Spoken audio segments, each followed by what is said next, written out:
Hi, everyone. So, neurodynamic breathwork, what is it and how does it work? Before I go into breathwork, I will quickly describe something in our brains that is called default mode network. So, default mode network, and so it's easier to understand, is as opposed to task focused mode. So when we're trying to figure out something new to us or something that we need to really focus on how to work out this maths equation or just anything that requires our focus, or when we take an exam, or that is task focused mode. So the opposite to that is default mode, which is the most active when we are idling, if you will. So, for example, we carry out tasks that are so familiar to us that they've become automated. So, doing the washing up, or driving for those who drive, or walking. When we just walking, we're not thinking, we're not focusing when we're walking on a regular flat surface on, right, how do I put this foot down one in front of another. So the minds are idling. They can go wherever they want. And they usually go to the places that they usually go to, which are based on our past experiences and things like that. So now onto the breath work. What the neurodynamic breath work does, the particular technique, accompanied by a very carefully and specifically curated music set for a specific trajectory. What it does, it changes the balance, the ratios in our blood between the oxygen and the carbon dioxide, which means that when we are employing that breathwork technique, there is less oxygenated brain going to the default mode network. And that translates into it becoming less active. And when it becomes less active, because whilst the default mode network is still in every day, when it's active, all the other parts of the brain are also active. The ones that store memories, the ones that store emotions that have not been expressed, the ones that store creativity, for example, not store creativity, the ones that are capable of facilitating creativity. All of those are still active, but the default mode network overpowers them. So when we employ the neurodynamic breathwork technique and we change the ratios between the carbon dioxide and oxygen, we silence that default mode network, which enables then us to access that information in the other parts of our brain that are also always there, but we can't access them as such because the default mode network being so active.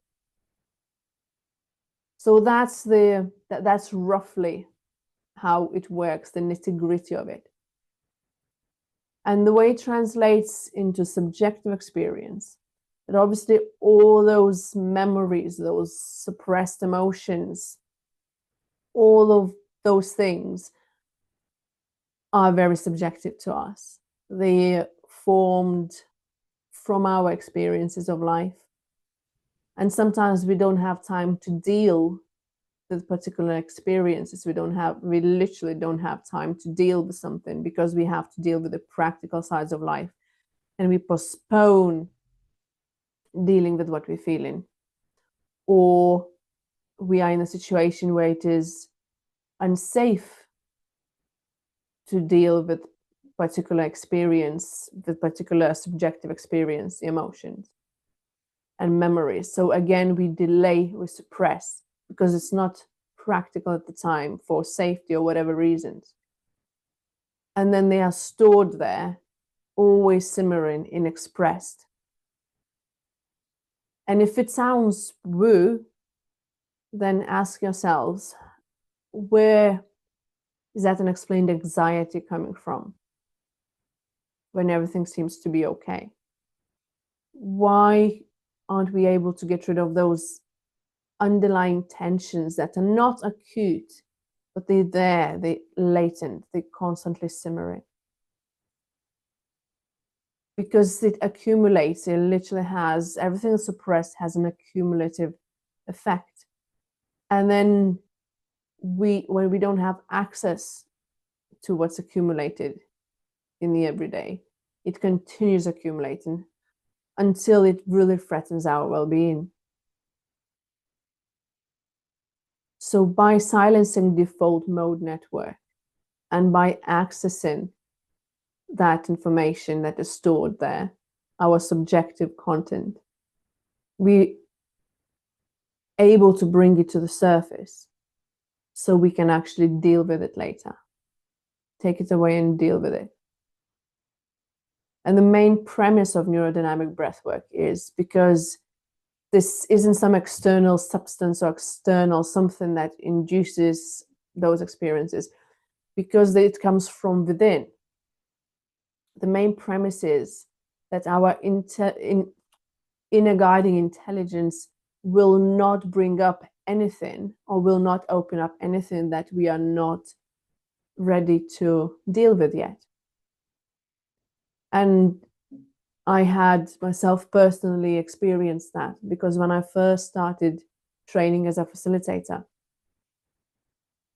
I really struggled to access anything, whilst a lot of my peers, they could experience it right away. They could go right in. I was envious. I'm not going to lie. I was envious. And I was beating myself up. Why can't am I doing it wrong? Why can't I access it? And then the explanation came when I was asking my teachers, why, what is it? And they said, tell me about your life, your daily life.